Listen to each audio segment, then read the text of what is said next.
to have studies that show it reduces your risk of overall death that's a strong case for making cardio an important part of what you do.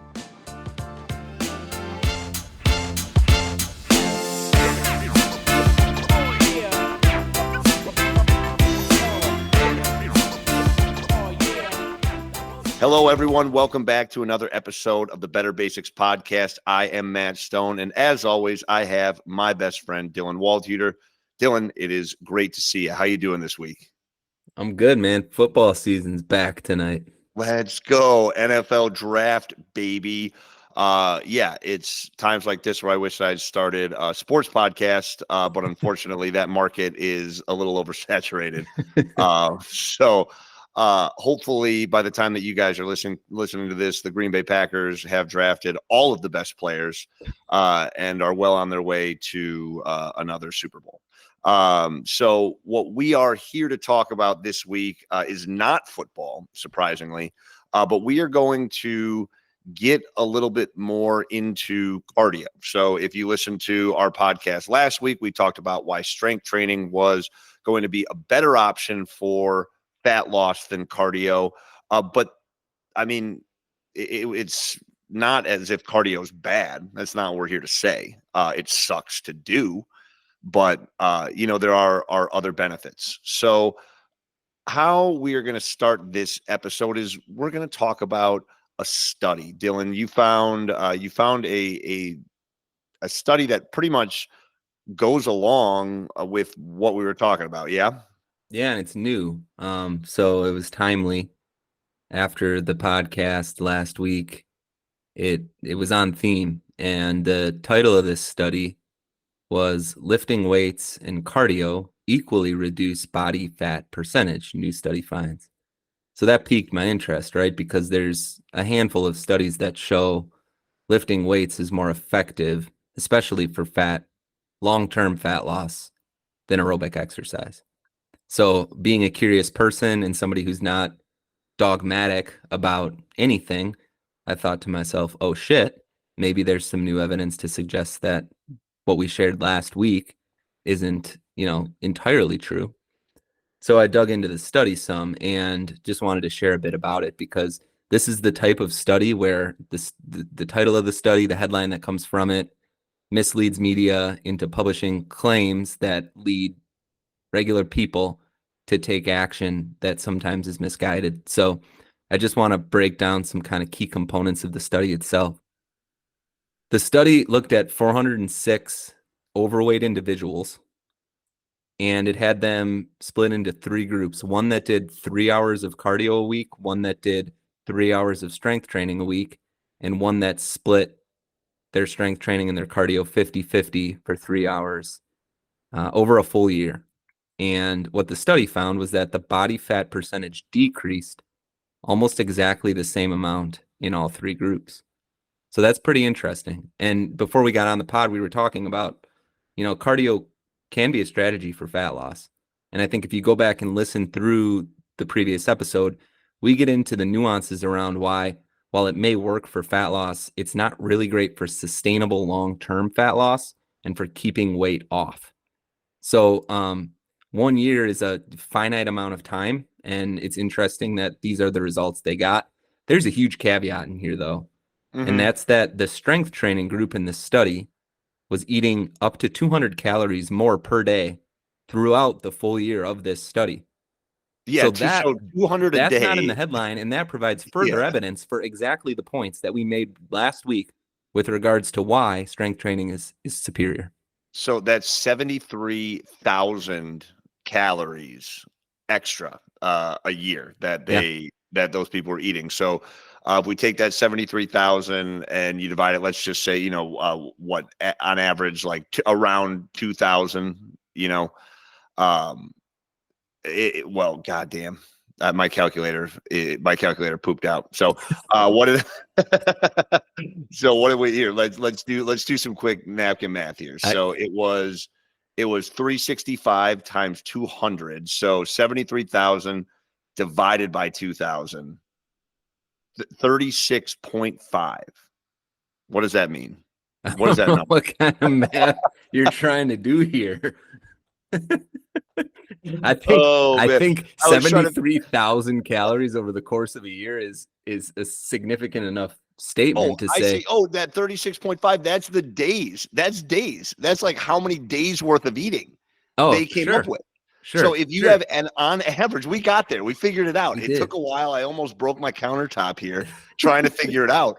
But that is about, if you're eating 2,000 calories a day, that they ate 36 and a half more days worth of food than the people that were just doing cardio. So that's a significant caveat to that study. That's a really fantastic contextualization of the data. Well, It it took it a took a while. minute for you to get there, but that's a really good way to look at it, right? Like, holy Thank you. shit, Yeah, 37, 36 and a half more days of eating basically. And the body fat percentage decreased about essentially the same amount in all three of these groups. But one yeah, group was eating a ton more. I mean, that's really, great. it doesn't And sound what like a an lot on a day by day basis, but that's a lot over the course of a year.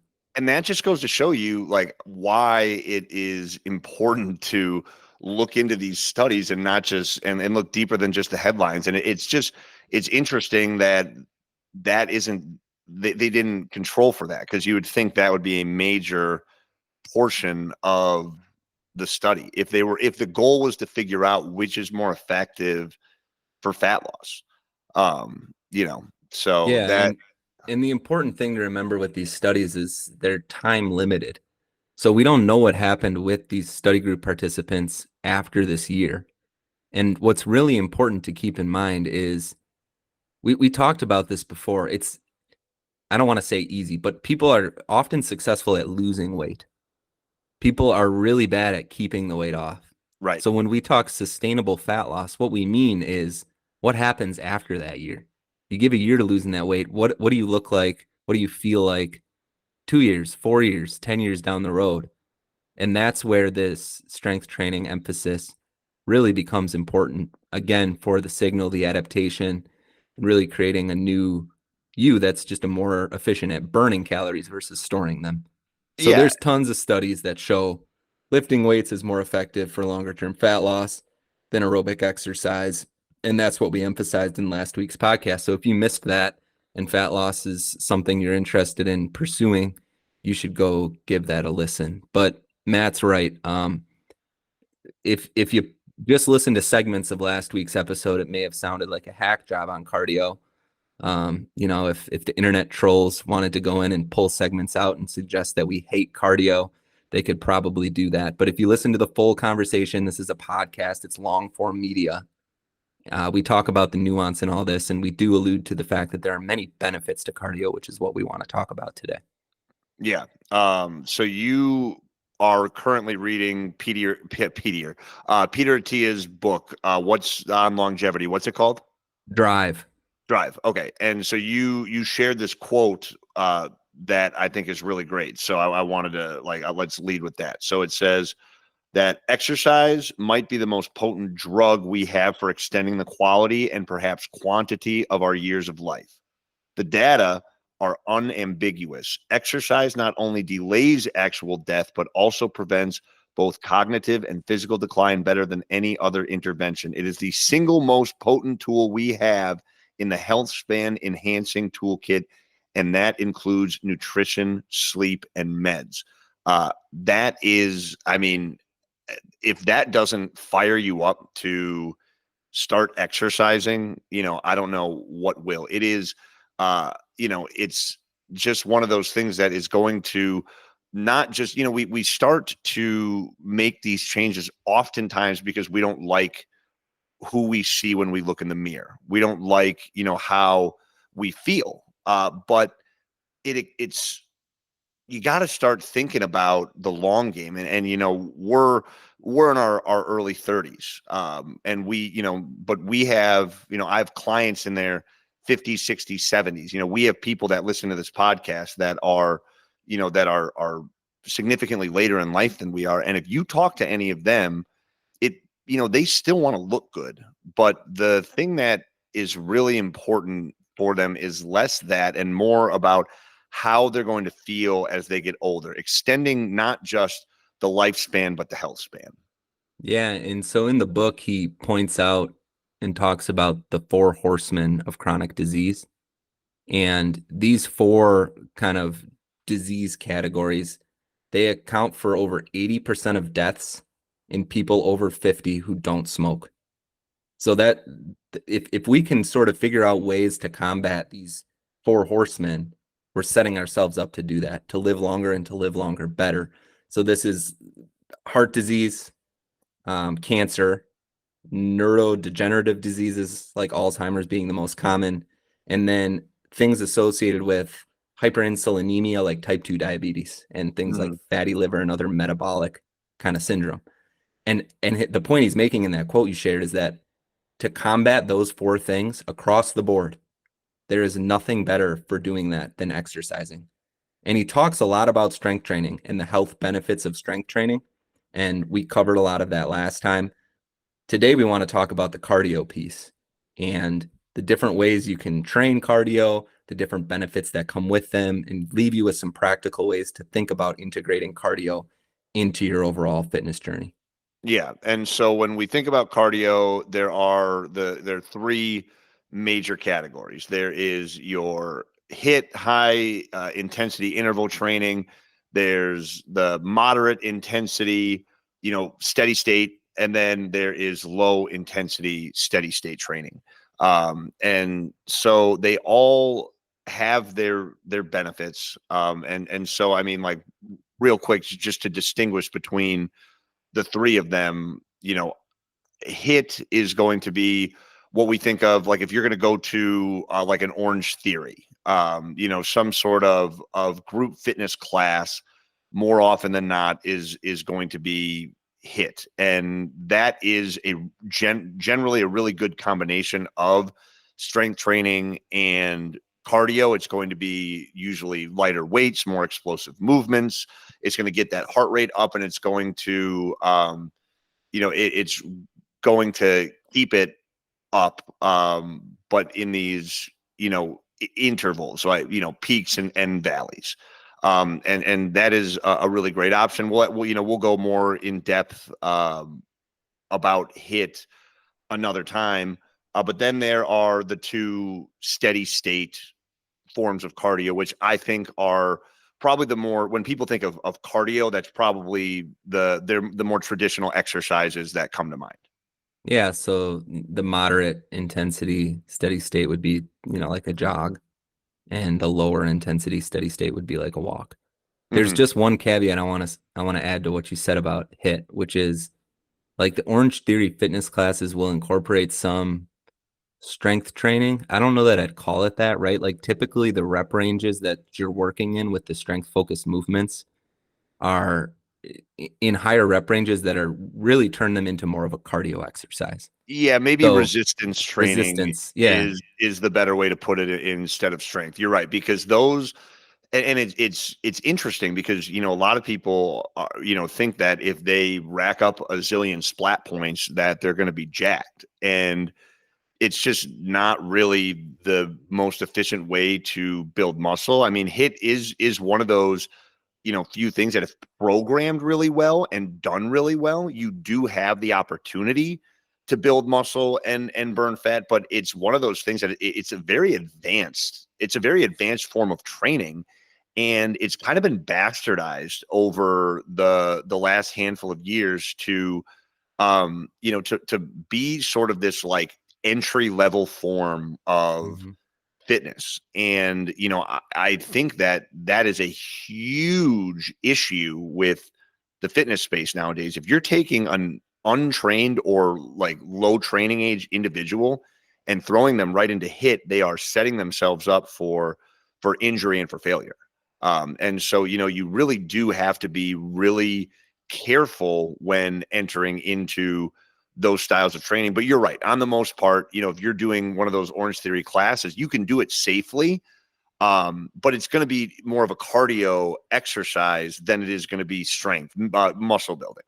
Yeah, and the reason those hit classes got so popular is because of how many calories it's going to show you on your Apple Watch you burned in that Totally. shorter period of time, right? So you're going to burn more calories doing high intensity interval training versus moderate intensity steady state cardio training. Yeah. equated for time, right? And if a half hour of hit versus a half hour of moderate intensity, you'll burn more calories. But we talked last time about why that really doesn't matter that much. Right. Um, so with regards to cardio, there's all these health benefits associated with it, and these different types of cardio offer different types of health benefits, which we're going to get into. But Hmm. when you're thinking about the total picture of your sort of fitness plan, it should prioritize strength training, but cardio should be a component of that. And when you're thinking about how you want to incorporate cardio into it, I think it's important to think about what's the adaptation that I'm after. And we talked last time that it's not really optimal for sustainable long-term weight loss and keeping weight off. But there are two areas where I think the adaptation is incredibly important. One of which is optimizing for performance. So if you are an athlete, if you play rec sports, if you like to run and want to do marathons, you should do cardio. That's how Yeah. you train to get better at cardio. If you walk upstairs, I mean, like there are all kinds of reasons. I don't care if you are an athlete or not an athlete. There are reasons why. If you like to just, if you like to just, throw the ball in the yard with your kid, you are going to want to implement some sort of cardio into your routine. But what Especially is if your kid can't hit the glove and then you got to go Yeah, chase right. them. Yeah, for sure. A lot of running back and forth.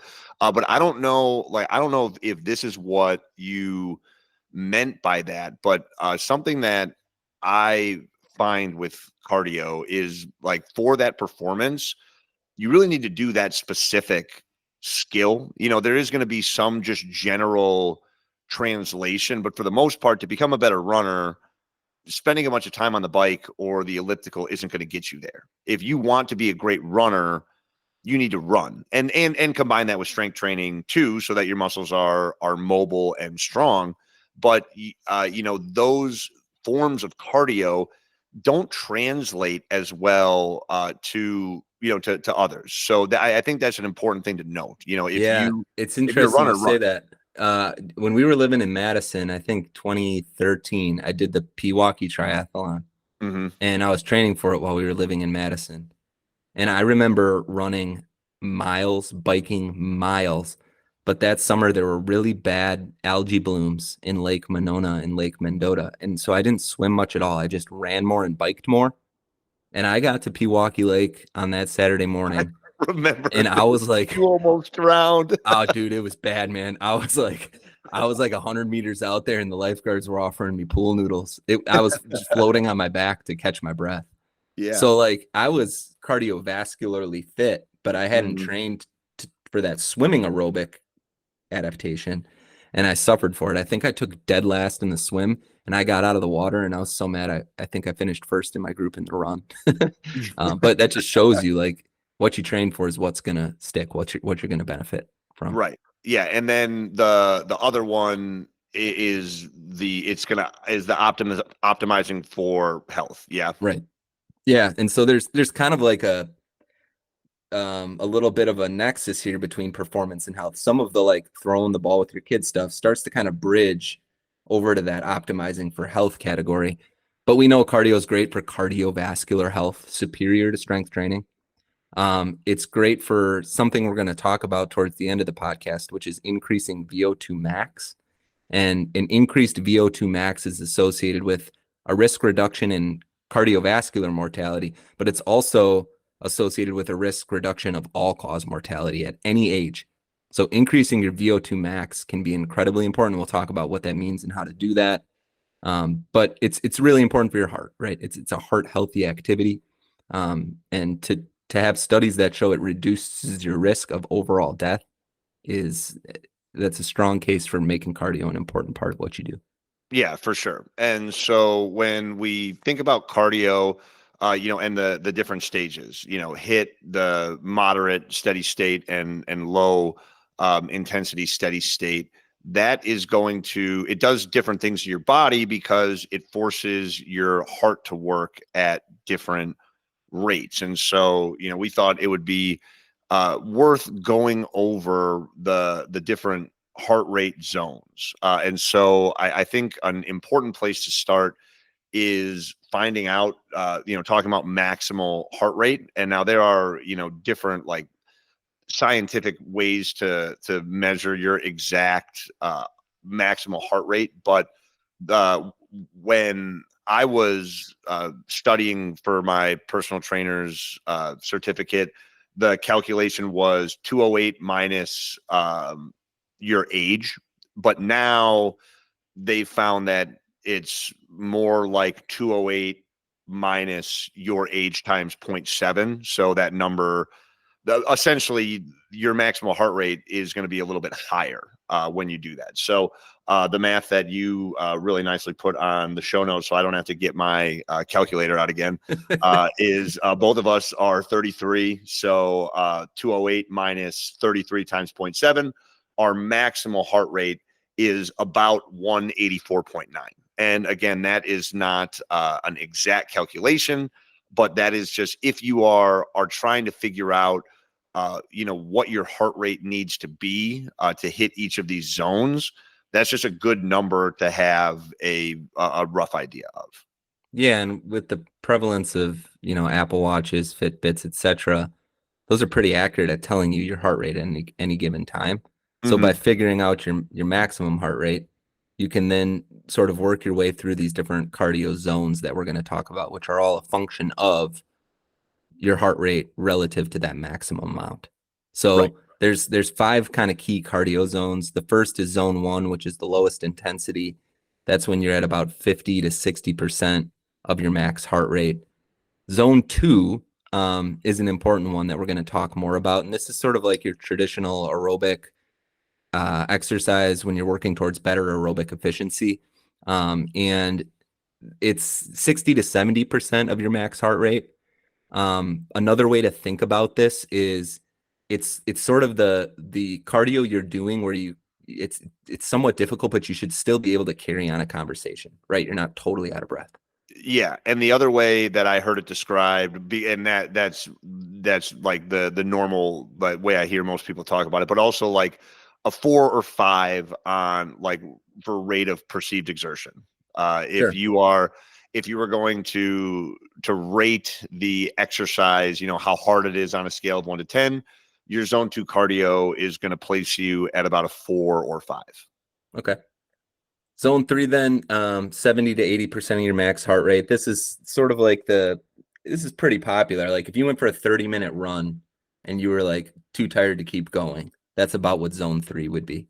Mm-hmm. And then zone 4 is 80 to 90% of max heart rate. Zone 5 is when we start to get into this VO2 max conversation. So this is really an important heart rate zone for increasing your VO2 max. And that's at about 90 to 100% of your max heart rate. So this is going to be in shorter bursts to train this, right? You're not going to be able to be at 90 to 100% of your max heart rate for a sustained period of time. And so we'll talk about that as well with regards to how you can kind of train to improve your VO2 max. Yeah, and so I think so you have these 5 zones, and so then people automatically they're going to think, well, okay, so, but what the hell does that mean? How how can we use this? And so I think like you kind of hinted at here, the 2 main zones that we want to spend the most time talking about, the ones that we feel like are going to have the most value for people, one being zone 2. And that is because of its aerobic efficiency.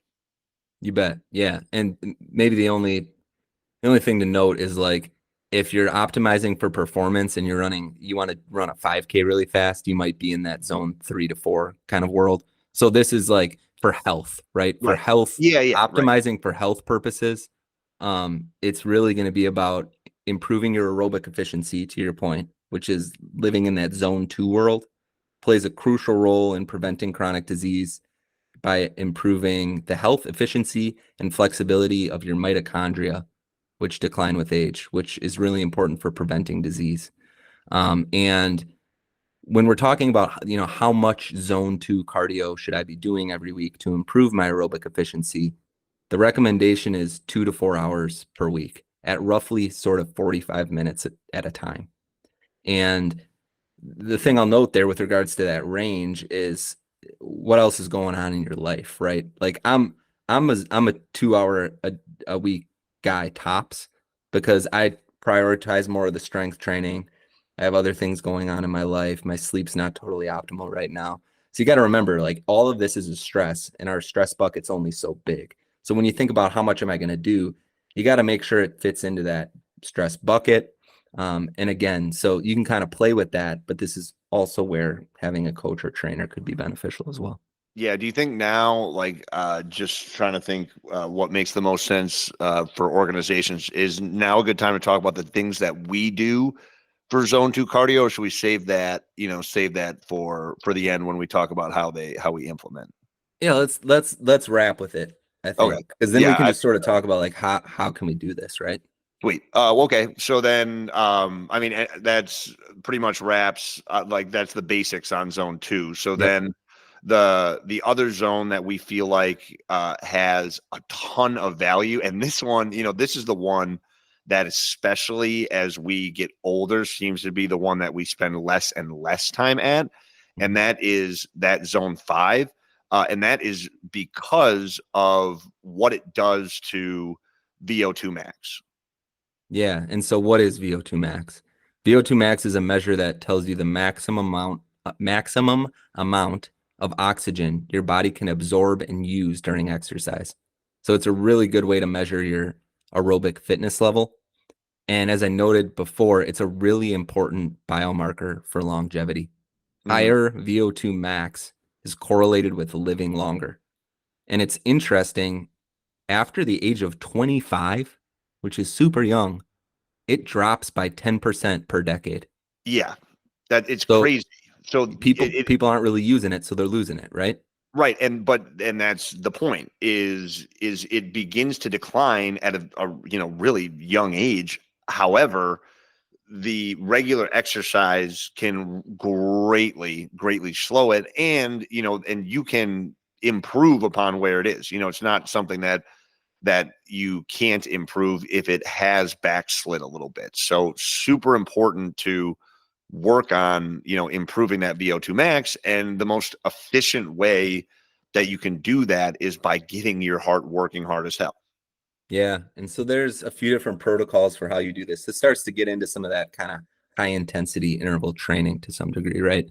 Maybe Hmm. not so much Orange Theory, but just generally as a concept, high intensity interval training where you're, as you talked about before, you got these kind of spikes and dips with regards to your heart rate. And there's something called the Norwegian 4x4 method that's been pretty thoroughly studied as a good way for improving your VO2 max. And it only takes 20 minutes or so. Um, did I do the math right there?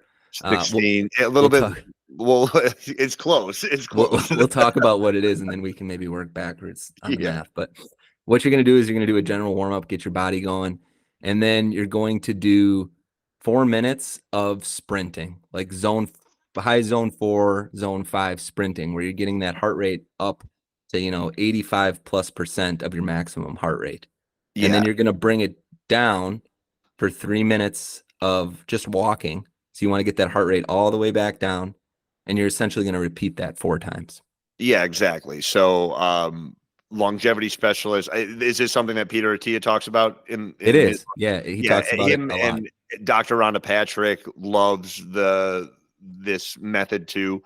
Um, and yeah, it's, so just to reiterate, it's 4 minutes. And when we say sprinting, we mean as fast as you can run for 4 minutes. Now, for a lot of people listening to this podcast, they're gonna say, "Ha ha ha! Good joke, Matt and Dylan. Like I can't sprint for 4 consecutive minutes."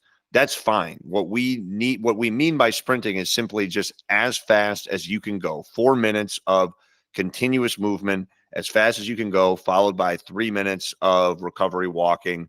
And then you do that 4 times. Now, it sounds hard as hell, and it is, but it is super efficient at raising that VO2 max. So it's not something that somebody that's never tried this before should just go on and try. Well, I mean, go ahead and try it. Just you're probably gonna hate it, and it's gonna be a rough go. But it's something that you can build up towards. It's just a good target, I suppose. Yeah, and another way to measure it is if you do have a Fitbit or an Apple Watch, again, you want to be sort of like 85+% of your maximum heart rate. So do that maximum heart rate equation for your age, figure out what it is, figure out what 85, 90% of that is, and kind of just track that as you're sprinting and determine that you're in that zone, you're doing it correctly. It's only 16 minutes of vigorous exercise, but to your point, it's not easy. So ease your way into it. Maybe focus on improving your zone 2 cardio a bit first before you start really putting your heart to the test. But you're right, Matt. I mean, this is critically important for improving that VO2 max, which is a really important biomarker for living longer. And I'm not sure how, what Peter Attia or Dr. Rhonda Patrick would say to something like this, but if I am working with a client that is looking to implement some of this zone 5 cardio into their week and into their training, I'm going to have them start with doing that just twice, and probably not even 4 minutes. I'm just going to try and get them into that zone and then back down, and holding it for as long as they reasonably can. And then, just repeat that twice. It doesn't need to be, if you can't sustain this, if you cannot do 4 rounds in, zone 5 right away, that is not a reason to give up. That is just something that we should strive for. So if you're not there, or that's just a really intimidating concept to you, just start by going as fast as you can. It sucks that as we get older and we play less, we sprint less, we move quickly less and less, and then one day you just never hit your top speed ever again, and it never comes back. So if you're one of those people that hasn't sprinted in a while, or hasn't moved in that really high intensity zone, uh, I think a good place to start is to just get there and remind your body what it feels like. And then next week, you just try and spend a little bit more time there. So I just, is that going to have, this significant impact right away? No, but it's helping create that habit and makes it a little bit more digestible. Yeah, I mean, start where you are. We can call it, instead of the Norwegian 4x4, it's the Matt Stone 2x2 method. Yeah, we'll call I it like that. The Door County 1 by 1. One by one. Yeah. So just start, right? Train your way up. It would be silly if you haven't been strength training to walk into the gym and throw 225 pounds on the bar and try to bench it. So Right. if you haven't sprinted in a long time, um, trying a 4x4 of this intense exercise is going to be pretty tough on you. So work your way up towards it. Yeah. And And and the interesting thing here, Matt, is yeah, the studies show it's effective at improving VO2 max by doing it only once a week. right. Yeah. Well, that's such a good point, because we think that it probably requires all of this buy-in, but I mean, like you said, it's 16 minutes of really high intense exercise, and it's just one of those things that it really doesn't take that much, and it can have a profound impact on how the rest of your life is going to shape up, how long you're going to live, and how well you're going to live. Yeah, so So, for 16 minutes a week of vigorous exercise, you mhm. can improve this important biomarker for living longer. Like this is it's relative, and we should note you can do it by sprinting, you could do it on a row machine, you could do it Boom. anything that's going to get your heart rate up to Yeah. 85+%, right? Yeah, it took the Will words right out of work. my mouth. Yeah. It So does not need to be, we say sprinting, but you can sprint. It's simply what it takes to get your heart rate up to that level. You can do it doing any activity that gets you there. yeah, and there's, some of the HIIT classes you can go to, like spin classes, I know. Oh, for They'd have sure. you, put your hands on the thing to get your heart rate, and they'd sort of put you through this to some degree. Yeah, I mean, So if you that have like that a Peloton, or yeah, you're gonna have no problem. I would assume that they have some sort of like VO2 max section, where their focus is getting you up into those upper echelons of the the heart zones, the heart rate zones. yeah. So So if you got a Peloton, 2 hours a week in zone 2 on the Peloton, one bout of this 4x4 on the Peloton and 2 days of strength training and you're of basic muscle and you're set. it's golden. Yeah, I mean, and so it just goes to show that there are so many different ways that we can implement these things into our daily life. But the one thing that I try to stress to most people that I talk to about this is that the cardio activity that you should be doing is the one that you will do, the one that you enjoy or hate the least. So, like, I know for me personally, I like to I'm not a walk out the door and go for a run guy. I despise going for runs. I think they're stupid and they hurt my feelings. But I am but what I do like to do, I like to play. So, I like pickleball. I like to roll jujitsu. I like to, play sports. And so if there's anything that, I can do to compete while I'm getting my cardio in, it makes it so much easier. It makes, those high intensity moments, not seem as shitty. Yeah, so look, this is like the ideal prescription from the science, right? But like, don't let that get in the way of you figuring out what works for you. Move Hmm. more, get that heart rate up a little bit more. That's the main takeaway here. It's really important for health. We Right. know from the studies and the data, this is sort of the prescription for doing that. But the best way to implement it, what you're saying is the best way to implement it is by doing whatever you're going to do and enjoy doing. Well, yeah, if you are yeah, if you're like me and you hate running, then running is probably not going to be the thing that is going to stick. But if you enjoy riding the bike, if you enjoy going for swims, whatever that is, if you like badminton, like whatever it is, if that's what you enjoy doing, it's going to be a hell of a lot easier to implement into your daily routine and make it a habit. Because yeah, if it sucks and you hate it, then you're going to lose motivation.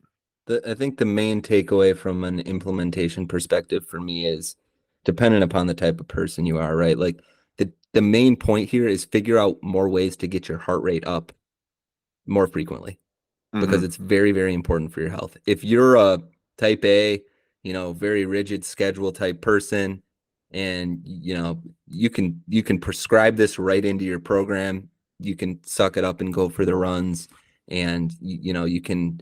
That's one way to pursue it. But if it's pickleball, if it's going for a swim, whatever it takes to get that heart rate up more often is going to be incredibly beneficial for your health. Yeah, exactly. And then, last but not least, get your walk in. The getting steps in is one of the most effective ways to burn calories. It's not only is it a good for calorie burn, but just it's a good mental practice. It can be something that you can do with your family, or it can be alone time if you require that. If you need to de-stress at the end of the day. So going for walks is going to be one of those. Depending on how long and brisk you're walking, it might be that zone two. That's possible. But even if it's not, still getting those steps in is going to have a really profound impact on your daily health. Yeah, the you said last but not least, I have one more little thing I Oh, want to note that well, I think that is was my important. last thing. Okay, my last thing is it's really important that you're smart and safe about this and listen to your body. So we talked last time about how important strength training is. And I'm a person who prioritizes that first.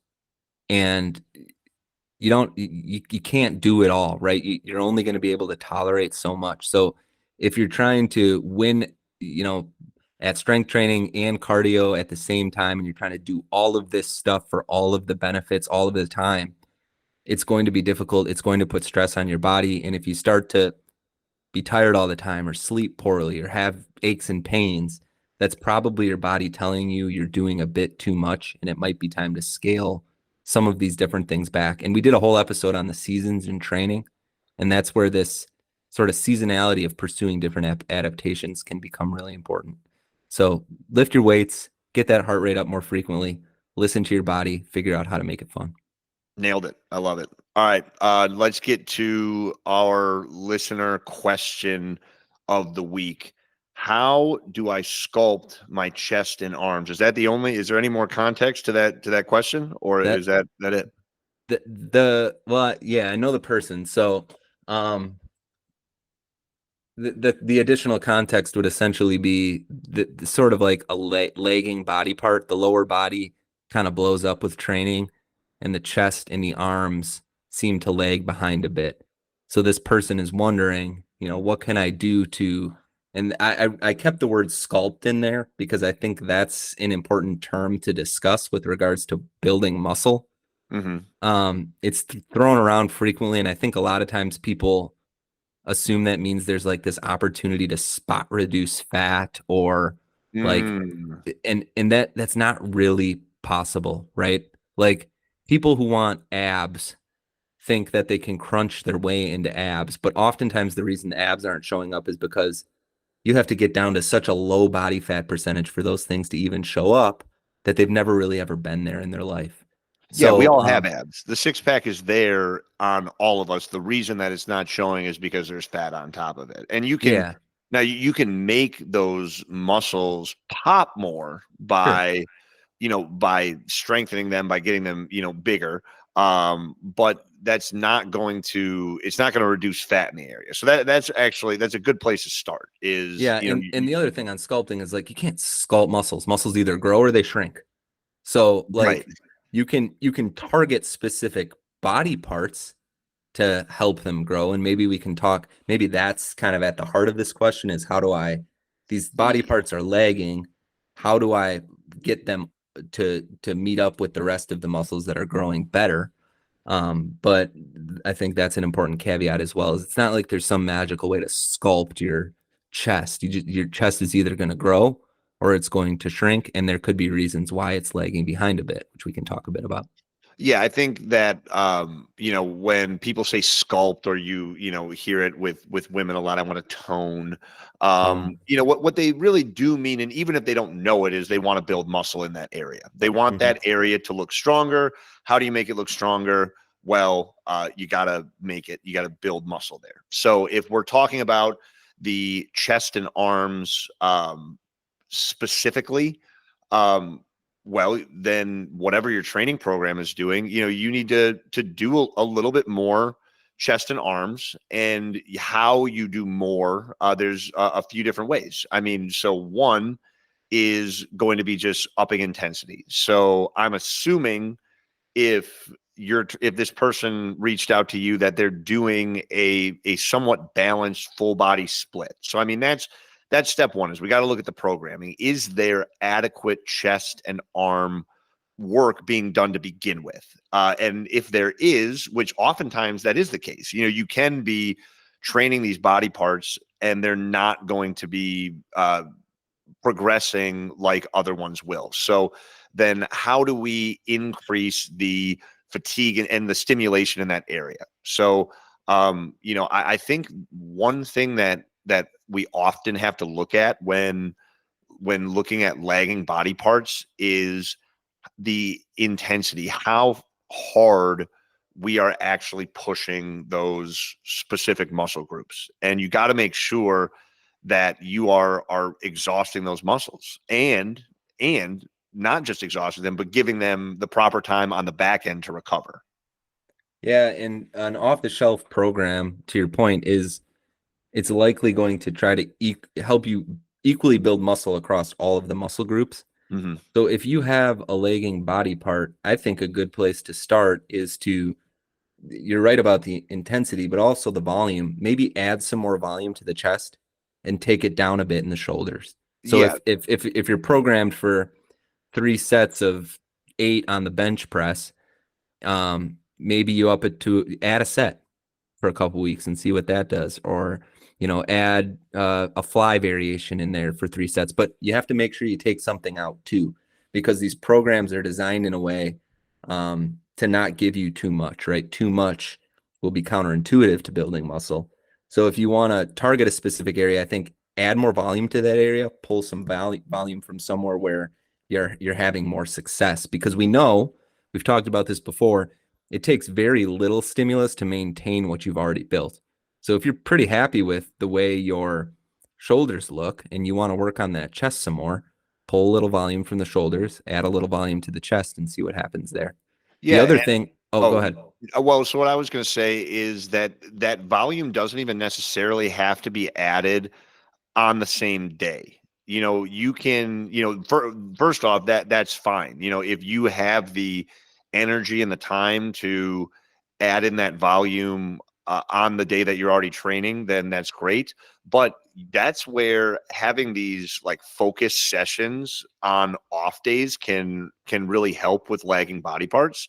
So, if you are looking for a little extra chest, then on one of your rest days doing something, and you don't want it to be to failure on these days. You don't want to really like crazy fatigue the muscles, because muscle growth happens when you're resting. We oftentimes we get that mixed up where we think that the growth is happening when you're working the muscle, but that muscle cannot grow if there's not adequate rest. So I don't, when I say this, it's with that understanding that we got to make sure that we're not overworking the muscle, because that's going to have a negative effect. But something like doing some band work to stimulate that area is going to do is going can really help. Doing some body weight work can really help in that area. So if it's chest,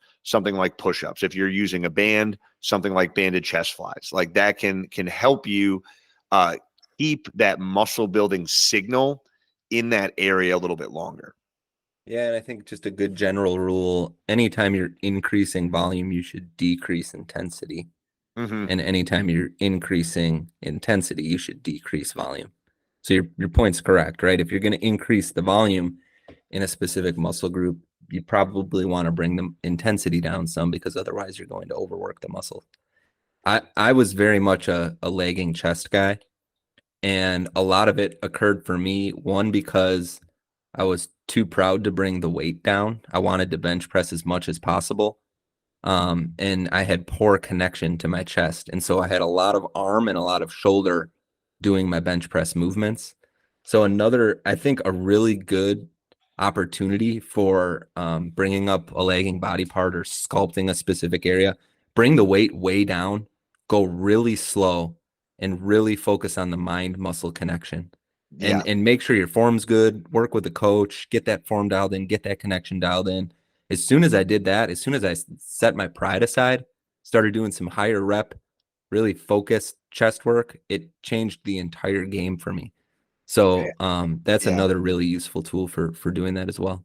Such a good point. That is such a good point, because so often we think that in order to make something grow, we need to do more with it. And when in actuality, the issue is that we're not actually working that specific muscle like we should, because the weight's too heavy. So we're letting those secondary drivers and sometimes stabilizers like overwork. And that's where you get inefficient movement patterns. You can it can set you up for injury, but it can also just make a body part lag. So man, I love that. I love that so much. If you are struggling with a body part, start by trying to exhaust it with a light weight, and Mhm. make sure that you know what it feels like to work that body part. And then once you have that sensation locked in, then start to build back up. And I promise you that it's going to have a massive impact on your training. That's such a good point. Massive. And then the last thing I'll note is just novelty, right? Like if you've just been bench pressing for your chest and you've never done a fly variation, or you've never touched a cable machine, or even a pec deck, or a fixed implement kind of chest, do something different, try something new, give the muscle a different stimulus. Novelty is incredibly important for building muscle. So if you've kind of been stuck in the same cycle of exercises for your chest, look to some different ones, whether it's different exercises, different rep ranges, different tempo. Novelty is key. Yeah, and for the arms, I'll give you a little insider tip here.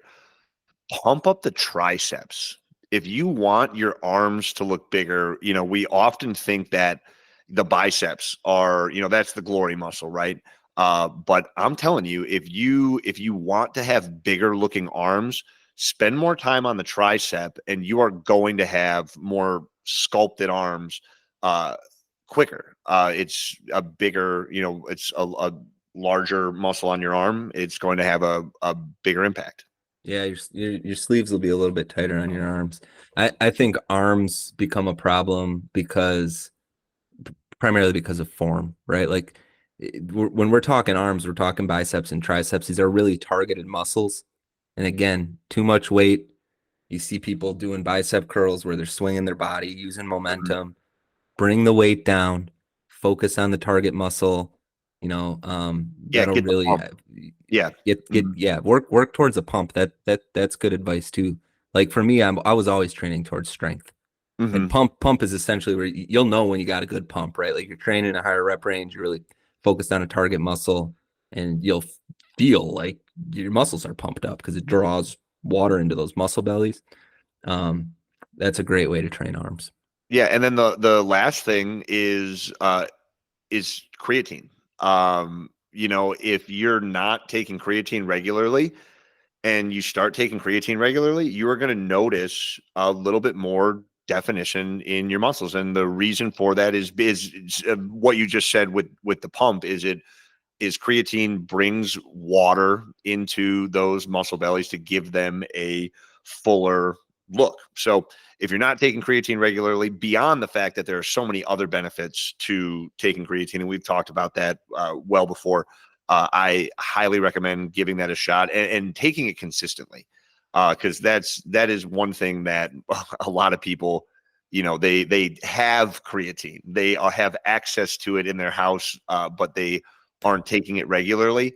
That's just one final thing, not nearly as important as a lot of the other stuff that we talked about, but I think that's also something that's should be worth stating.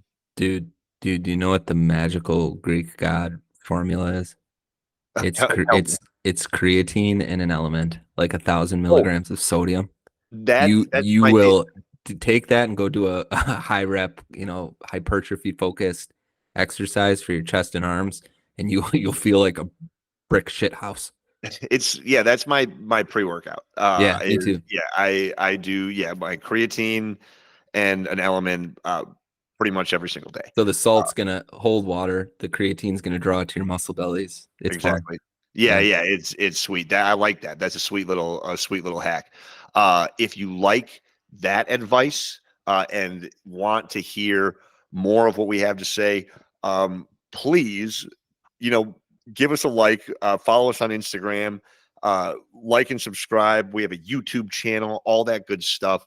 And if you're interested in any of our programs, head on over to thebasictrainer.com. We've got our free at home program, Basic Home, and then we've got Basic Muscle, which is exactly what you need if you are looking to get into strength training, or if you've been strength training and are just looking for a new program that is going to make sure that you are fully taken care of. So please, we love doing this. We love bringing all this information to you guys, and we want to keep doing that. So anything that you can do to support, we really, really appreciate it. And now, Dylan, well, actually, let me give you one chance before you hit us with the sad song. Anything else that you need to say to the people? No, I got nothing. Go Pack Go. Hopefully they take Cooper DeJean, and I'm ready to give you a sad song. All right, man. So now it is the sad song of the day playlist, sad song this week, brought to you by Dylan Waldhuter. What do we got this week, Dylan? We need a sponsor for this. Who would be a good sponsor? I thought you were gonna make up a sponsor when you No. said brought to you by. um, I'm going for a deeper cut from the starting line, which was one of my favorite bands back in high school. This is off a later album though, and the song is called Island. Great guitar. Oh, It's a jam. It's another one oh, when it I comes on in the forgot gym. about that one. That's a great Yeah, jam. I love yeah. that. One of my favorite gym songs for sure. So Nice. give it a listen. Add it to the playlist. Pump some weight to it. All right, everybody. Thank you so much. We'll see you next time.